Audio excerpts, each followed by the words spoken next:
ये जी railway station Lahore. और ये देखें जी, ये मालगाड़ी जा रही है उल्टी साइड पे। ये देखें,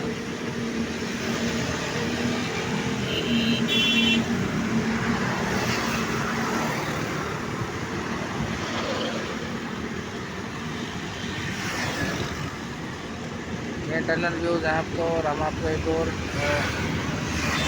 व्यू दिखा रहे हैं। बिल्कुल ये जी ट्रेन खड़ी हुई है और उसमें जो है ना आवाम जाती है। ये देखो, ये इंजन ओवर ऑयलिंग के लिए जा रहा है।